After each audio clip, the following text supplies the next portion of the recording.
माझ्या चेहऱ्यावर हा आनंद ना आज हेअरफॉल खूप कमी झाला त्यामुळेच होता। आज आम्हाला लॉंग व्हिडिओ शूट करायचा होता, त्यासाठी आम्हाला एवढे सगळे रिटेक लागले ना, तेच मी तुमच्यासोबतही शेअर केले। थंडीमध्येही इडलीचं पीठ एवढं छान फर्मंट होतं ना, कारण त्यामध्ये ना मी मेथीचे दाणेही भिजू घातलेले होते। जेवण केलं आणि त्यानंतर सोसायटीच्याच बाहेर एक छोटीशी नर्सरी आहे, तिथे आम्ही तुळशीचं रोप आणण्यासाठी गेलेलो होतो। कारण मी गावाकडे गेले तेव्हा माझी पूर्ण तुळस वाळून गेलेली होती, तीच मला पुन्हा लावायची होती। घरी आले, फ्रेश वगैरे झाले आणि त्यानंतर आम्ही गुरुकुलला जाण्यासाठी निघालो। तिथे गेल्यावर खरंच एवढं सुंदर वाटतं ना, डोळ्याचे पारणे खरंच फिटून जाते, एवढं सुंदर मंदिर आहे। तुम्हाला जर याचा पूर्ण व्लॉग बघायचा असेल तर आपल्या YouTube चॅनलला आलेला आहे, नक्कीच जाऊन चेकआउट करा।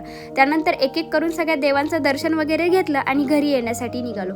यांना मिल्कशेक प्यायचा होता म्हणून त्यांनी मिल्कशेक प्यायला आणि घरी आल्यावर एक छानसं मटकत असं मी ट्रान्झॅक्शनही केलेलं होतं।